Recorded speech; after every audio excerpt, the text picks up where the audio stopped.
Hello all, this is Scott Grove once again for hour 12 of Ask Scott Grove Anything. Whatever it is. Today's actually, the 17th. I figured I would actually answer these on the 15th. I've been answering them for a long time now actually, but we're not even halfway through yet because people keep asking more questions, but that's okay. I'll keep going as long as one person even cares to watch these things. Okay, so we're going to keep continuing with the questions. First one here comes from Mr. Jeff McKenzie, and I'm hooked up for him right here with my useless 1997 Custom Shop Limited of 300 Ace Frehley axes here. And what makes it bad? Well, the pickups and the fact that it's a damn Gibson Les Paul are never any good, and yes, I totally mean that. And anybody that's heard this guitar knows just what I mean. Biggest waste of money ever right there. Eight grand down the drain. What a piece of crap. Okay, so Jeff McKenzie writes, "Hi Scott, why don't you use strap locks for your guitars? And do you tune down a half step on your gigs for any song in a gig?" Nope, never would tune down, never will, never have, no reason for it at all. For any reason.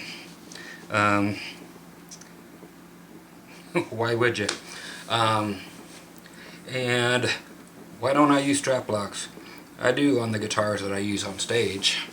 You know, the ones I had custom built and so forth, but for stuff that you collect, they have to remain 100% original. Otherwise, the value goes down. You know, yeah, I could change it out and put strap locks on it, but why would I? They're not leaving the bedroom. But nothing's going to fall. If I really want something to be secure, you just buy the strap that has the locks built in it, so you don't have to change out anything.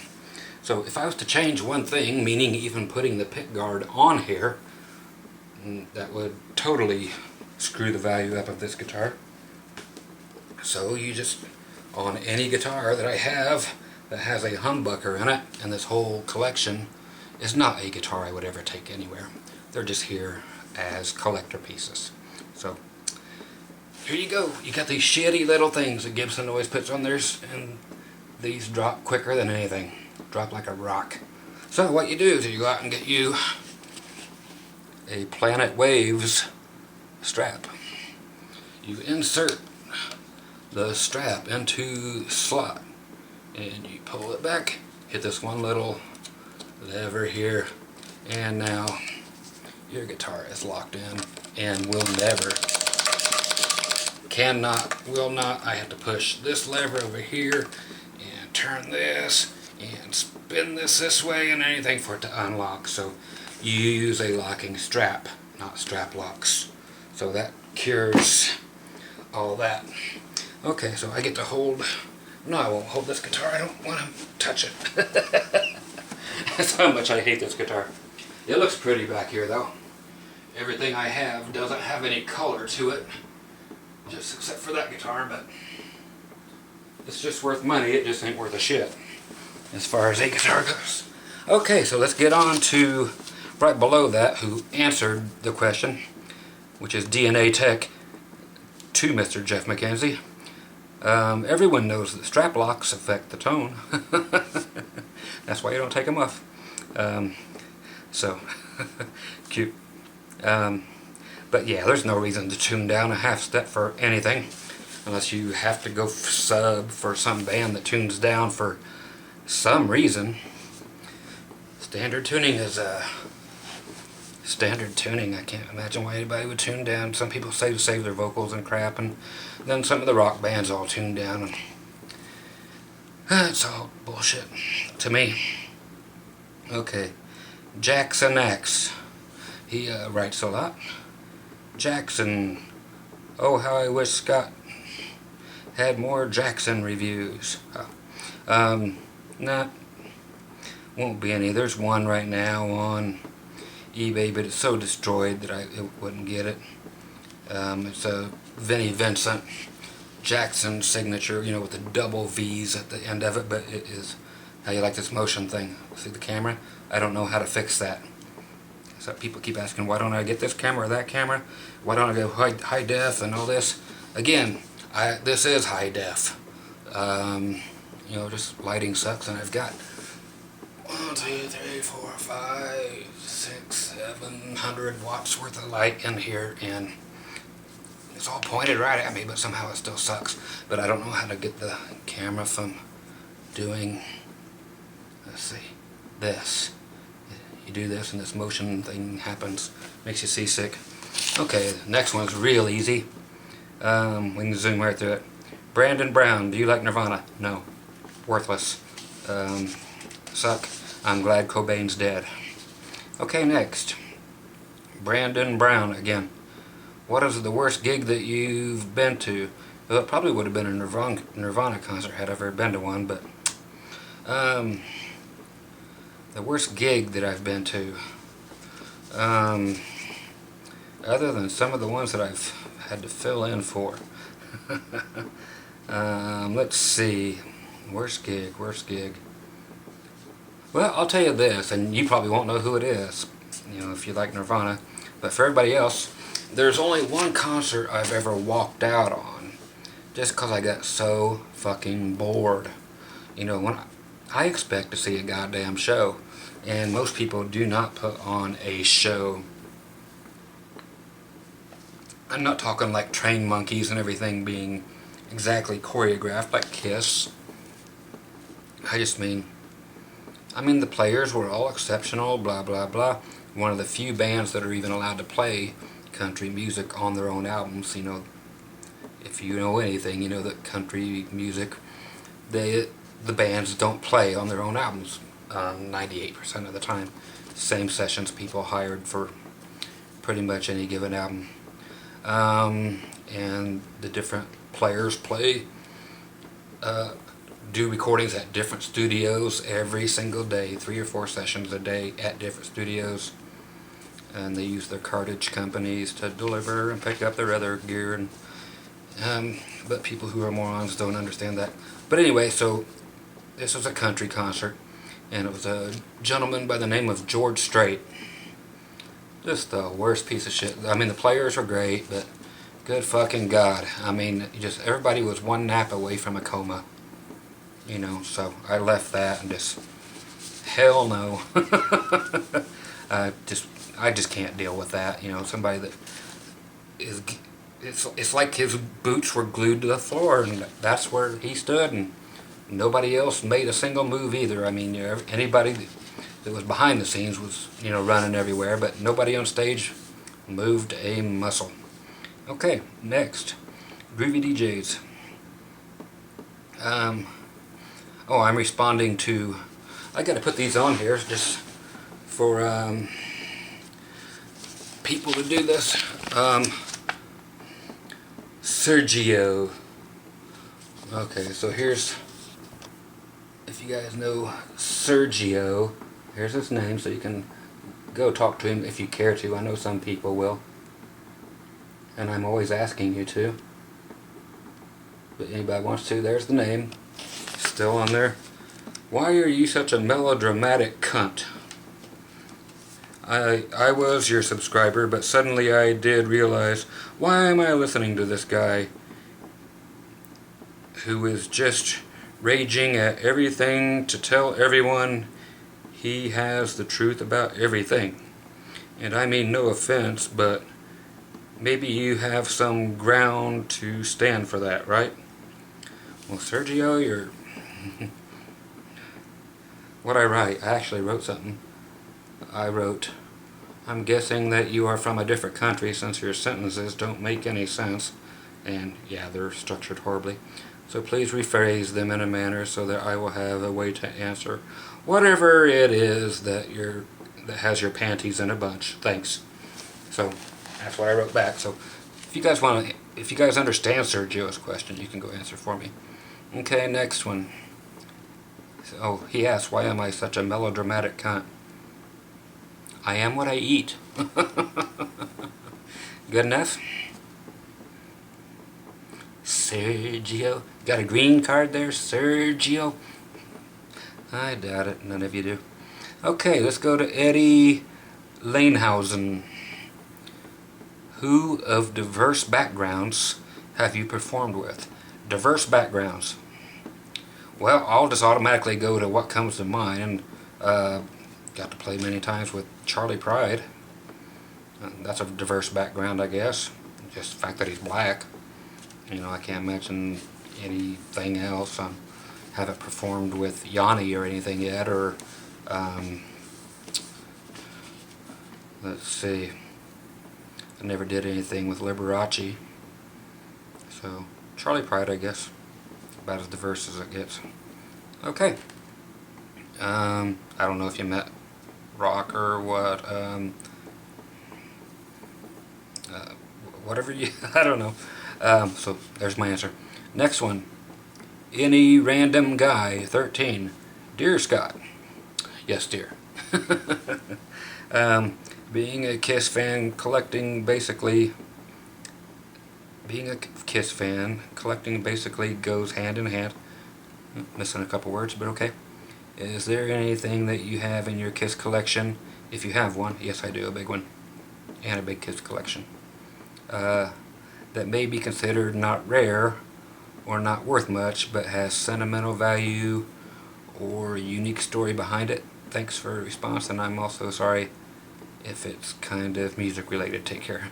Well, I don't mind music related, dude. This is actually a good dude. I like this guy. My Kiss stuff.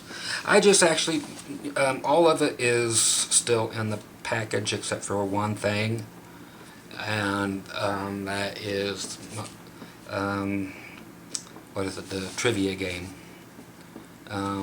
Just because, and my wife hates to do it, but I like to do them kind of like flashcards and just prove that I can't be stumped, even being retarded like I am. And yes, I consider myself retarded now, not just retarded, but retarded because of the strokes, because I am losing my brain, and I am so frustrated with myself, and I know it's not my fault, but God, I hate losing my mind, but somehow I retain everything before the stroke, but it's getting worse now, so it's just been short-term memory loss. I can't remember anything from 5 minutes ago, but I remember most guitar-related things, but everything else is just in and out. You know, kind of, I guess it seems like a selective thing, but it's actually not, because my wife always, of course, points out well, you remember everything we did with the guitar things yesterday, but you can't remember what I told you? It's like, I know. I don't remember what Glenn Close did in that stupid movie. Okay. So anyway, yeah, that game, the trivia game, is just cause I like the fact that I know my shit when it comes to Kiss, and I tell the truth more than Kiss does on those cards. Okay, I love the fact that I know most of those answers are false, that they printed on there, and what the real things are. And not just because of things I read, because I've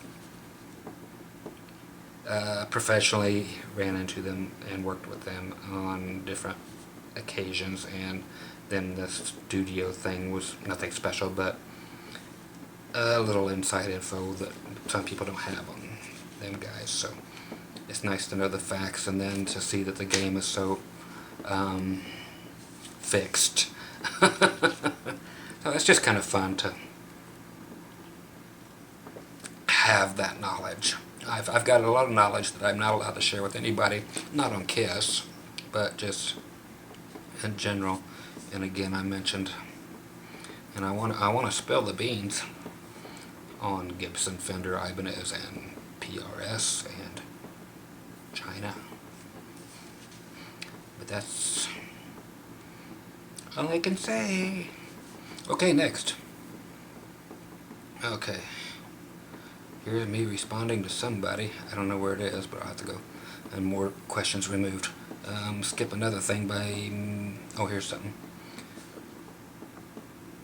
Ricardo C. Did you own, or do I own, any G&L guitars? Oh, love them. Love them. Love them. They're better than Fender by far. Them and Music Man both. Yeah, the ASAT 3s, the ones with the 3 single coils that I had. You can see those reviews right here on my channel, dude. Just put G&L right here on my channel, or just put Scott Grove G&L under a basic search here on YouTube and check them out, or go to my site like I do everything and check them out. They were the most fabulous guitars. Why did I get rid of them? I had to get rid of all my favorite guitars. I didn't have to, but I did. So, but yeah, I should have never got rid of those. They're just the best flipping guitars. They just kick Fender's ass so hard. But even it's a Leo Fender company. What can I say? Let's see the rest of your question. If so, what did you think about them? I think you kind of get it. And this guitar brand, fabulous. Just asking because everyone seems to go running for Fender or Gibson if you flip the coin, but never heard of G&L and the history of it. English is not my native language, sorry if I misspelled anything. Dude, you spell so much better than anybody else, Ricardo, my friend. And thank you for even being kind enough to say all that. Yeah, G&L, buy it. Screw Gibson. Fender Japan is great. G&L, even the Tribute series are great. Better than anything. Fender Japan, again, is great. The rest of Fender could shut down. It wouldn't make no difference. And all of Gibson, Epiphone, and the whole nine, all the way straight down the line, could shut down, and it wouldn't make no difference. But yeah, G&L, fabulous. And you should just read the story, read the history on it. Fabulous. Again, another Leo Fender company. And Leo learned a lot between Fender and then after that going to Music Man and doing that company, and then doing G&L as his last one. Fabulous stuff. Okay. Let's see who's next. Samuel Pierce. What is your opinion on pedal boards? I think they suck. The best way to power, to not have to do except for one plug. Best patch cables. Cables don't make a difference except for whatever works in your head. Best board, best pedals, best order, best and effects loops, yes or no? This whole pedal thing, I just hate it. How can I get the best tone with a packaged pedal board? Any thoughts on cheap Behringer plastic pedals? Good question there. The cheap Behringer plastic pedals are wonderful if you like individual effects, and you have to have individual effects. Go ahead and get them. They smoke, they kick butt. Nothing wrong except for their plastic, but the effects are fine. Nothing wrong with Behringer. People call them Crappinger and all that kind of shit. No reason. It's unfounded. It's disposable gear, but that's what's great about it, but the quality of the effect itself is great. I'm all for all-in-one pedals. If they're not built in your amp, if you're not using your computer for your processing, then either get an all-in-one processor with a board that you can MIDI into it, something that just does everything, or a Boss or Digitech all-in-one effect unit. They do everything. No, you don't need patch cords. You don't need a bunch of different ways to plug them in. You don't need the orders to put them in. It's already been done for you. So that's it. Okay? So that's all the advice I have is that. The other way, there's way too much shit to go wrong, and it will. Many times, and it'll make you look like a dork, and you have to bend over and change knobs to get delay times different, and individual pedals suck. I do use two, my Morley volume pedal and my Boss CS3 compressor, which I keep mounted in my rack so I never have to touch it. It stays on all the time. Just never found a compressor I like better, so. But like I said, it stays on all the time. It stays out of my way, so there's my stuff on that. Okay, so somebody, their name is on a separate piece of paper, which is, oh, it actually, yeah, SD, like South Dakota Rockman. And his question, hey Scott, hey. I was wondering if you could offer advice on slapping. Yeah, do it while the bitch is asleep. No, when I guess we're talking maybe bass or guitar, could be anything. When I go to slap the A string, the E string is always making noise without putting in some extra effort to keep it muted. That's what you gotta do. But no, I'll get the rest of it. Let's see. The way I'm doing it is making it impossible to play anything quick. Yeah, that's just muscle memory you have to do. Is there anything you can suggest I do? I was actually wondering if you thought it would be a good idea to do a video on different kinds of muting, because this is something that bass players, okay, here we are, bass, never touch on. But this is also so important. It is important. And just real quick, just since I have a bass right here and I haven't done anything as far as actually playing or teaching, the whole trick there for you, my friend, to just go ahead and work on. Got to move my stools, but hey, it's what I'm here for, to ask me. And is always use your thumb, okay, parallel to the string. Don't hold it over top and go, you know, this way. Try to, for a while, see how it works for you, to hit that string. Okay, I'm shutting up everything else this way, look. So I've got the E string covered, I've got the G and D covered. I'm hitting the A. And just go. The noises you hear are guitar humidifiers, and they're real close to me, so and try to do it.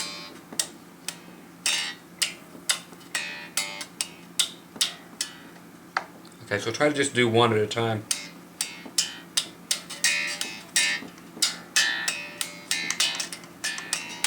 But if you actually straighten out your thumb this way, instead of down here where you're going to slap everything, that's the main deal, is all it is.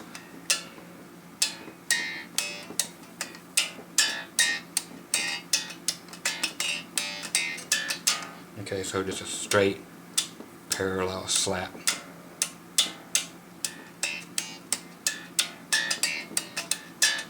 Okay, so give that a whack and that should cure everything. It's just something that simple. But a lot of people just, like you said, they don't mention it, so give me a shout back. Holla back, girl. Okay, hope that helps out, my friend. Okay, let's go to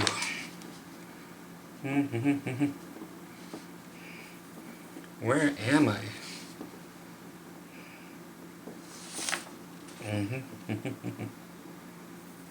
Okay, so I guess that was that. And how did I miss all of this?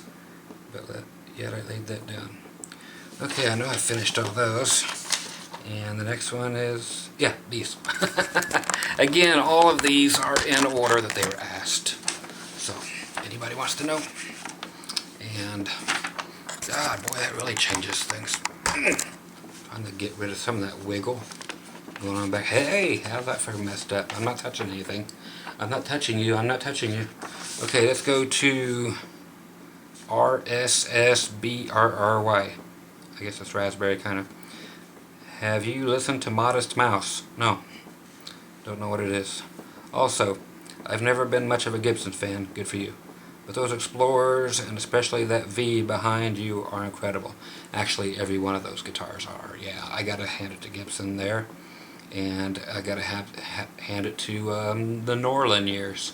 They're the ones that created that. They're the ones that created the best Gibsons ever made. And they're the ones that all the die-hard Gibson fans shit on and piss on all the time. And that's when the best Gibsons were ever made. There in the 70s and very early 80s before they sold off in 85. So yeah, those are exceptional, and I 100% agree with you. I hate Gibson, but the Norlin years stuff was great. amazing shit. That's why those are there. They're so damn good. And thanks for checking them out, man. I dig your videos, man. Thank you. Can't wait to check out the Q&A video. Appreciate it. Thank you very much. And for your question, too. I hope you have more questions. Jim Turner. How often do you play at the State Line? Which is all actually one word, if you ever want to know. Or any other gig. Just whenever I want to. They'll call me and say, you know, do you want to play or do you want to not, or anywhere, and then I mean, gigs are always coming to me, and I just take what I feel up to, because I don't feel up to much very often. So, not as much as I'd like to, but I just play as much as I can. You know, because I have to. It's in your blood, and that's what I do. You know how that goes. Okay, here's, I see some morons above me, but okay, I'm pre-reading ahead. Next one is Travis Blount, B-L-O-U-N-T. Maybe it's Blunt. I doubt it, but we'll see. Will you ever do any videos on the general history of guitar brands such as Fender, Gibson, etc.?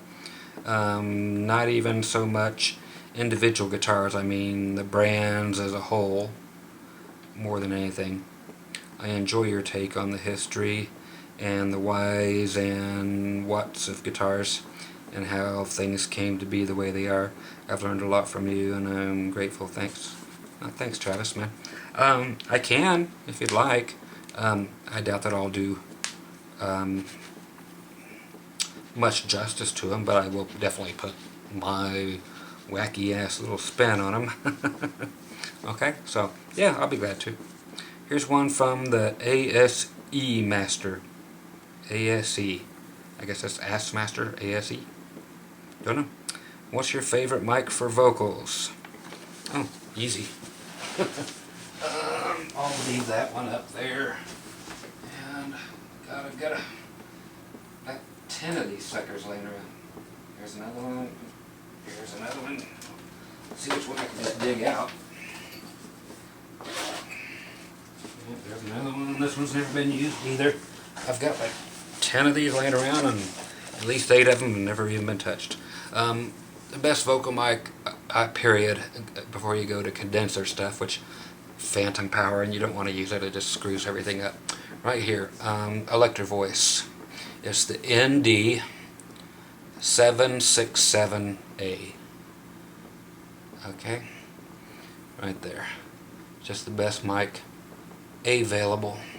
Now they make a 267A, which is supposed to be tailored frequency-wise for females, but this still kicks its ass. It's just the best mic I have ever found. That's why they call the SM58 the standard of microphones. It's because it's so very standard, and everything else kicks its ass. I've got $10 Nady microphones, pieces of crap, but they blow away a 58 that are out there, except for the handling noise is bad, so you just toss a little foam in there and then it's fine and dandy, but not 58s. 57s are cool for guitars and so forth, but vocals, that's the mic. From this guy. Not that I blocked him yet, I don't know. Don't order the soup. Must be a soup Nazi. That's his screen name. Why do you hate skaters? Well, it's always the same thing. Skaters, gamers, and metal people. They're the people I block all the time because they're douchebags. What do you call that? People who are labeled, you guys know the word already. But anyway, inherently, all those people end up being the ones I block. Everybody that is a dick to me, or is a dick in general, stereotypes. They all tend to be dickheads. Speaking of which, I'm looking at the next one. Okay, anyway, every time somebody bitches, every time somebody yells and gripes and is a total cunt to me, ends up being some 12-year-old little fucking punk, and Or some just guy with no job, no life, no anything, and he sits around and plays video games all day, or it's a 12-year-old skater. It's always the same shit every goddamn time. It's like they skate and they play games and they will never amount to anything, and they all listen to heavy metal music, and it's just the same profile over and over again, because I read profiles before I block them just to look, and it's the same shit every single time. I know there are good people who, are skaters. I know there are good people who do everything, but I'm putting together these stereotypes because it just falls. It's true 98% of the time. I'm given a fake percentage, but it's that much. It just seems that they have nothing to do. They're out there trying to kill themselves for no reason. Every blooper reel you see is somebody skating and fucking himself up. It's like, why do it? There's no reason to do it. You're gonna bust your ass up for what? You're not getting any pussy. Chicks are not impressed with it at all. If you're having a good time, you're just gonna bust your nuts, and you're gonna cost your folks a whole bunch of money and insurance. If you're an old dude, you don't have insurance anyway, if that's the kind of life you're leading. But there you go. That's as much time that I'm spending on that. Okay, to Tyler Huffer. What's your opinion of 7 and 8 string guitars? Well, like I had said before, I think 7 string is fine. It's way better than detuning. Anybody who detunes is a douche. It has negative repercussions on your guitar. It'll throw everything else out of tune once you detune anything. 7 string is great, I think, for country, for anything. 8 strings is a little much. 9s and 10s are retarded unless you're doing like the Chapman stick thing, where you're a person who just taps and does all this stuff and nobody else is playing, but playing them in a band situation is ridiculous. And again, to find an amp that will actually handle an 8-string guitar, you have to go to a bass amp, because your speakers are going to fry, and the amp itself isn't meant to deliver those frequencies well at all. You have to have the right kind of cabinet that is voiced for it. You don't have it. I guarantee you don't have it. So why get in the bass player's way? What do you have to prove? Why? There's no reason to have it. I mean, even if you're in the deepest metal thing, it's just dumb. 7 strings fine, but anything more than that, I think, in my opinion, is retarded. Okay, Robert Johnson. All the way back to Robert Johnson and the blues. I have 2 questions, so here goes. First, obviously, you're a major Kiss fan, so I am curious as to what you usually dislike about metal music. Well, Kiss isn't metal. Or rather, what you would have to see in a metal band that would make it bearable or even enjoyable to you. Second, I would say, what would you say is the most challenging thing about living the life of a musician? I'm going to take a shot at the music industry when I'm a full adult, so I want to be prepared before I jump into the world. Okay, so the Kiss fan. Kiss is just definitely just a rock band. They're not a metal band at all. They're just a circus more than anything. They're a visual band. They're not heavy. They're not metal. They're not heavy metal. So what would I need to see in a metal band to make it bearable? Talent, and not a bunch of speed. I like to see some melody. I like to be able to understand the words. I don't want 8 strings, 9 strings, 10 strings, all that bullshit. People with 3,000 tattoos and piercings and mutilation of their body is just retarded, I think. My personal opinion. Blah, blah, blah. So, I don't think I'm going to see much of anything that's going to impress me. So, melody, I'm not going to hear it in metal. And I'm not going to hear the vocals, because everything's going to be mixed with the kick drum as hard as I can hit, and a bunch of detuned or multi-string guitars that are so low tuned that the bass player can't even be detected. So, and then as far as the life of a musician and making it famous and taking a shot, take a shot. It's gonna be tough, dude. I mean, it's not like it was back when, and not that it was superbly easy, but you have as much of a shot as anybody if you have real talent. But man, it's tough now to do anything. The best people in the world aren't going to get it done, so a lot of it is who you know or who you blow. Really is. So get in with people who are already in there. If you're going to be a new band, don't be a new band, be a guitar player ready to take over somebody else's spot. It would be my suggestion. You know, be ready to kick somebody, you know, be a guitar player for hire type of thing. It's just so tough out there now. Nobody wants to hear this shit except for 12-year-olds. Nobody cares, or jobless people. I mean, it's just honestly, that's the demographic. Nobody cares about it. People have no jobs, and that's what they listen to, and the skaters and the gamers, and it's just tough, man. Just all I can say is good luck. It's just tough. Okay, let's go up to comment deleted. Yes, that's their screen name. One of the more creative ones I've heard. As a guitar collector, what is your white whale? You know, the one guitar you've always wanted and never been able to get. Yep, I've answered this one once before, but that's just a good, clean 1968 Pink Paisley Telecaster. I won't play it, but I just want one to hang on the wall.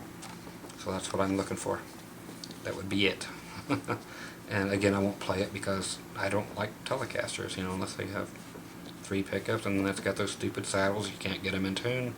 3 saddles, and then it's got that big shit in the way on the bridge all the way around it. You can't pick back there. Everything about them's wrong, but I just want to have one there. And also I want the Pink Paisley, the only one that exists, Stratocaster from back then, 68. And there's only one that exists, and Entwistle has to die in order for me to get it. So, okay. Let's go to the next one, and it's diarrhea? No. I can't do it, it's Spanish or something. Diegolopezlira. Hi Scott, ¿cómo está? First I want to say that I really enjoy your videos and I have learned a lot. That's cool, I appreciate that. Especially you're tuning your guitar the wrong way, and it was very insightful and fun. I'm glad somebody enjoyed that video. It's a great video, and so many people bitch about it, but it's a great video. Now my question. I would like to know your opinion on... you barely missed it. Trust me. I would like to know your opinion on Ibanez RG guitars circa 1997, made in Korea with 2 humbuckers and a single coil pickup when the Floyd Rose. I have one since new, and I really like it, but I would really appreciate your expertise opinion. Thanks and greetings from Mexico City. Hey, I was right with the ¿Cómo está? Keep rocking. I think Ibanez 84 was their last good year. Sorry to say, for me. So as long as you like your axe, that's all that matters. But I never liked any of the RG stuff at all. It's just not my thing. If you dig it, cool. If it rocks, I mean, it's just wood and metal. I can't say that there's anything wrong with your guitar. The guitars that everybody considered to be the best guitars in the world, I think suck. But some of them are great, some of them are shit for what they're supposed to be. So for what yours is supposed to be, I'm sure there's some that really suck and some that, but they changed something in '85 that just fucked everything up. Well, they went out of the country. They started, you know, everything built in Japan is just amazing. And then when they start outsourcing in Japan, as soon as Ibanez did that, then I jumped off the bandwagon. So as long as you like your axe, that's all I can say. Because I just don't play those because I can't do it. So I wish I had more to offer since you're such a nice guy, but I really have nothing to help you out there. So I wish I did. Okay, Bobby Parnell. Do you know where I can get a whammy bar for my 1985 Stratocaster Contemporary? It's a System 3 model. I know about Papa Tom, but he only has System 1. Yes, he does. Papa Tom bought everything from Fender Japan for the System 1 tremolos when they quit making them. So he bought everything spare for everything System 1. Nobody has them, dude. There are people who make reproductions that are available out there, and it's a simple Google search, but you just have to wait and pay $150 for a whammy bar on eBay if they know their value. Yeah, just for the damn bar itself, not even the trim. They're just hard to come by, so it's eBay or reproduction basically, because most people don't know about the Contemporary series, and they are some of the best guitars Fender ever made, and that's Fender Japan again, 85, 86, and they're easily some of the best guitars ever made. Again, Fender Japan. But I wish like I said, you can get the repros, so, and that's only as far away as a Google search, but it'll work. Dallas O'Brien, when did you first discover your love for instruments? Can you recall when you decided to start collecting and testing guitar myths? Love the video, Scott. Well, thanks, buddy. First discovered my love for instruments. I didn't have any love for them at first at all. I guess it would have been around 80. 1980, I guess I would have been like in 9th grade. And no, that wasn't at first. And oddly enough, it was all the whole entire 78 Ibanez catalog.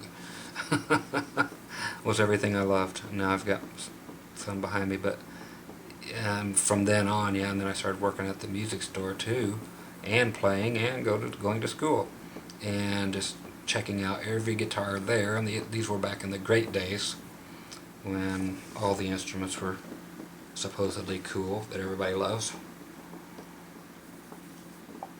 But right there, I had all the tools I needed to do tests, and they were doing tests with me and showing me the ropes and saying, here's why this works. And man, old Jay Wilfong, Greenfield, Main Street Music, man, you got me bent over a barrel here. Only he will know that if he ever sees this video. But yeah, you just would put everything to the test, you know, just it's like a bunch of rats, you know, just doing tests on everything. And it's so easy to dispel everything when you have the equipment right there to do it with all day long. I mean, I remember the first electric voiced 30 or 32 inch big white speaker actually came in. It wasn't in a cabinet, it was just a 30-inch speaker. Big son of a bitch. But, you know, the bigger speaker, the floppier and nastier it is. The smaller, the tighter it is, punchy and blah blah blah. That thing was worthless. But let's see what the thing was. Yeah, so it was back then in like 9th grade that started testing all the stuff and actually appreciating everything. So cool stuff. And I've been enormously hooked since. Here's one from Dallas O'Brien, another one. Sorry if these have been asked before. Another question I have is, have you studied music theory extensively? No. Where would you suggest someone interested in music theory start learning? Have you considered Skype guitar lessons? I would never do Skype lessons or in-person lessons of any kind ever again. Just there's no reason in it, and it's ripping people off, and it rips off my time. I have no time nor patience for it. I don't think anybody should ever take a guitar lesson with people live. I don't think it should ever happen, ever. It's just so dead. I think it should be abolished. Theory, God, theory. You can learn all the theory you want for free right here on YouTube. There's so many people that will teach it to you for nothing. God, there's not much to theory. It's so easy. But then again, like I said, just find a great teacher here on YouTube, and there's going to be thousands of them that are all theory masters, and it's so easy. They make it harder than it is. You should be able to learn everything you need to know about music theory in 2 weeks, honestly. And if it takes longer, then somebody's fucking you. But okay, thanks for the questions, dude. Okay, I'm going to... Hey, I got 15 minutes. I'm doing alright. This is the 5th hour I've been doing this tonight. This here's from Mr. Hobocopter. He says, my favorite band is Dinosaur Jr. Heard of them, never heard anything by them because I don't listen to anybody. So I would like to ask, how do you feel about Jay Mascis as a guitar player? I have no idea, don't know who he is. Sorry. Also, maybe you should try out his signature Jazz Masters. I hate Jazz Masters and I don't know who he is, so I can't imagine possibly liking it. A lot of people enjoy them. I doubt it. Honestly, I'm sorry, but unless they're like 12 or something, I don't know. So I would like to know how you feel about those. So I don't feel about them because I don't like Jazz Masters. I don't know who the guy is. Blah blah blah. In terms of contemporary guitar players, who do you enjoy? Contemporary meaning what? I'm really not sure. I wish I could help you here, but I'm striking out on all this stuff. Because I don't listen to anybody. How do you feel about stem cell research? Now we're talking. Fuck yeah, do it.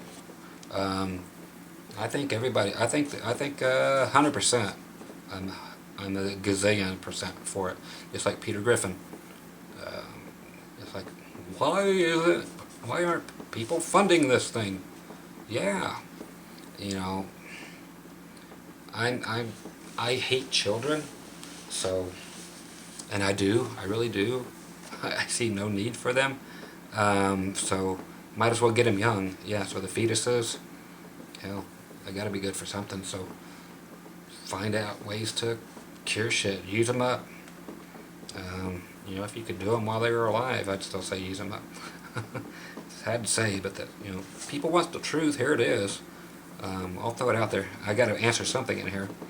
And lastly, do you ever enjoy any kind of literature? No.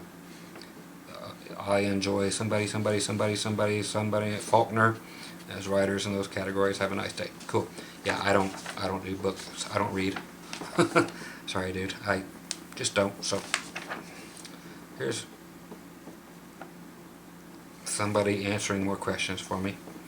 And here's Dallas O'Brien asking, sorry if these have been asked before.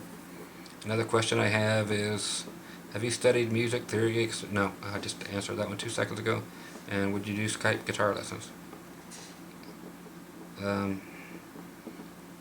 Was that really in with the other ones, or did I stick them together? I don't remember. Oh, that's because there's a Mr. Hobocopter again. Okay. Okay, so I need to go up here. Okay, so I'm up to Bob Blun. Oh, Bob's cool. I know Bob from his avatar. Knowing what you know now, what do you consider to be the factors or activities towards becoming a successful musician in this day and age? You can't. No, it's got to be the toughest age era of all time. Or age. It's got to be the toughest age. This age of music. This era is just, God. Unless you just want to learn how to sight read sheet music and become a player on a late night talk show or something. It's tough. It's the hardest era ever to play. Most music doesn't have guitar players or anything yet anymore. Most popular music If you want to play guitar, you either have to play metal or you have to play country. You know, it's the only place where they use guitar players, and nobody really buys metal music. As far, you know, of course they're just going to steal it. Anybody steals any music no matter what. But to becoming a successful musician, man, it's tough. And this day and age, I don't see it happening. And again, successful is all in your mind. I don't know if you're talking huge or just playing local places, but there's no local places either. Used to be every other building was a nightclub and had live bands. I feel so sorry for musicians as a whole. Not the band whole. But man, it's just, I can't believe how bad it's got, and I don't see any way out of it. People just don't care anymore, and the music is so bad. Not that it's bad because I'm in a different generation and I just think things suck. I'm sure that's part of it, but it really is bad. There's not, again, like somebody mentioned, there's not going to be any legends from the last 20 years. None of these people are going to be remembered. I mean, you're going to end up with Justin Timberlake as your biggest star from this whole last 20 years. Really, that's going to be your biggest legend around. And what's that tell you? Okay, so I'm just, it's tough. I have no advice for that. Let's see. Hang on 2 seconds. Okay, I'm back. Sometimes when you gotta piss, you just gotta piss. When you gotta go, you gotta go. Okay, we got Triple X, Neptune's Triple X. I'm not going to ask a question, but I sure the hell am laughing. Thanks a lot again for making my night. You are very welcome. From Jacob Walton. What are your thoughts on P90 pickups and a mahogany body guitar? Wood makes no difference at all. P90 will sound the same in any guitar, no matter what it's made out of. P90s are fun. I wish they would. Well, on my Explorer 3, I have 3 P90s in it, and that's what comes stock. And yeah, they are actually quiet in some positions. Normally they're not, and they sound like crap. But P90s are a lot better sounding guitar. I think personally that the Les Pauls and so forth that all had the P90s to begin with are much better guitars than the crappy humbucker versions afterwards. So I think they should have remained there, and the Les Pauls should have just stayed that way. But at least they kept always offering a model with them in there. So it doesn't matter whether it's in basswood, whether it's in alder ash or mahogany, it's going to sound the same. Okay. Yeah, and they don't get floppy or muddy or whatever. They have a lot more clarity to them because they're a single coil pickup, and they simply sound better. They have more definition. P90s are much better than humbuckers. As far as what are my thoughts, is that a fact? Yeah, it's a fact. They are clearer. They're more everything I said, but the only part that was left to subject for anybody else is, yeah, they're definitely better, and the other ones suck. So, but everything I said about them is true. Okay, so here's quill pen. Quill. Anybody that knows how a quill pen actually works. Back in the old days, you know, the feather pens. Fill pen 77. I see Vox. I don't like Vox. Curious about your thoughts on the Vox Valvetronics line of amps. The VT50 replaced my Vox AD50 years ago after a flood, and I've never looked back. For me, it's the perfect gigging amp for a picker and a cover band, and I've never cared for modeling amps, but this one turned out to be another beast entirely. So anyway, I'd really like to get your feedback on this line, man. I'm not real familiar with them at all, enough to give you any help at all. I thought this was going to be about vintage Vox stuff, but about their current stuff, I have no idea at all. And I was never a fan of the AC30s and that kind of thing. So I wish I had any information for you to help, but I honestly don't, and sorry for that. I'm just, when I don't know, I don't know. So I'm glad you found an amp you love, and I've never even seen ones, so I have no answer, my friend. Sorry. Okay. Grunge 2012. Okay. What are the difference between Strat, Tele, Jazzmaster, Jaguar pickups? Because they're different single coil pickups.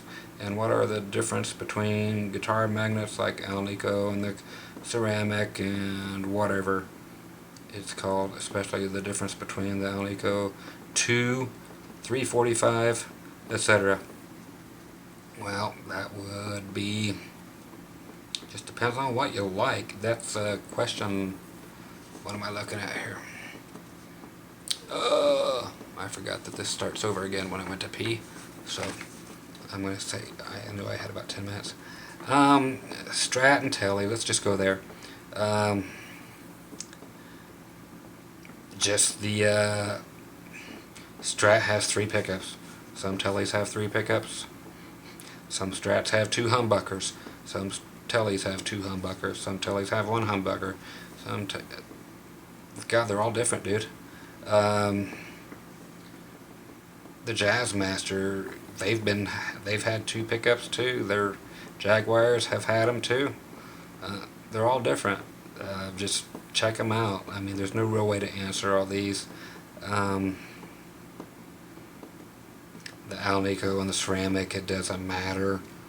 Some people like them, some people don't, of each one for whatever reason. Both of them sound perfectly normal and great. It's just all subject to what you like. Every guitar that you've mentioned here has been 100% stocked with dual humbuckers or triple humbuckers and everything, factory and single coils. What are the differences between those single coils that you're asking about? I guess just single coils. The size of the bobbin. Those little tiny Tele pickups, they don't do it for me. They don't take up enough space to pick up enough of the string area, the actual area of the string. They're too focused in that one little area at the 24th fret, which is where they should be, but it gets such a narrow little field. I like a full-size Strat pickup in there, or a P90 or something. They're just going to pick up more area. So that's what I got there, but all the rest is just go try them. There's so much here that's just open to interpretation. And every single one is going to sound different, not because of the pickup so much, but because of the potentiometers are always way off on every guitar. I mean, way off. You can have 2 guitars that were made right one after the other, and they're going to sound totally different, even though they're 100% identical. Potentiometers, meaning your volume pot, your tone pot, will make your guitar sound like a totally different guitar than the one right next to it, where everything is identical. It's crazy. So it's not the pickup's fault usually. With the winding, it's pretty exact to how many wrappings are on there with the computers, but the pots, no. They're always going to be 20% or so, up to 20% different from each other. It's crazy. Okay, let's just cruise on. I can't read the next one. DISN, possibly VAS 3073. I can read and write music, but I haven't played in 25 years. How long will it take me to become a decent guitar player again? Katie. If you can read it, they will come. God, I don't know how good you were or what kind of music you're playing, Katie. It honestly should not take you a month to be very good, especially with the lessons here on YouTube or via my site, groovymusiclessons.com, free lessons. If you can read, it's wonderful, but it's even better if you don't read and you use that knowledge still to your advantage by getting gigs that people who can't read can't land those gigs. So in a month you should be fine and dandy if you just play. I mean, just buckle down, get your calluses, and go. I mean, in a month's time, anybody can do it if they just simply want to. So, give me a shout. Let me know what's happening, and I'll always give you any advice you want. Grunge 2012 again, hogging the place. No, I'm teasing. What's your favorite lace sensor pickups? Silver. And I watched the Lane, I know, sensor video, and it still confuses me. And what would be good combinations to use them as humbuckers, since I play heavy music. And please don't elaborate as much as you can, because I love you rambling on and on and on and on. If you're playing the heavy shit, just go with the reds in the bridge and put a couple blues in the neck, and you'll be ready to go if you're playing the heavy shit. So they just came out with a dually, is what they're called when they make humbuckers for the lace sensors. So they got a red dually, and you can always split them. I mean, they got more wires coming out of them than people who are on life support. So yeah, the red dualies in the bridge will just shred your face off. Very high output, and the blue ones are high output too, but they sound great, and they sound better in the neck position. So that's what I go for, a double blue dually in the neck and a double red dually in the bridge for your kind of stuff. So, and put splits on them. Easy switch to put in, very easy, and just have some variety, because variety is great. Let me see if I have time for the next one. The next one, I guess I'll wait for. It has to do with volume pedals and steels and all that kind of stuff. So I'm going to leave it there and get the one last one on part 13, which I'll start on probably tomorrow night. Or tonight, I guess, because it's like 4 o'clock in the morning now here. So, Scott Grove, GroovyMusicLessons.com. Ask Scott Grove anything. Part 12 there for you. And I've still got 16 pages of the original to go. And I'm only doing an average of like 2-3 pages per hour. So, lets you know we got plenty to go. But as long as I'll just finish them and you decide whether you want to watch them or not. Okay? So, be groovy, and I can't do it. just be groovy. Okay, take care. Bye.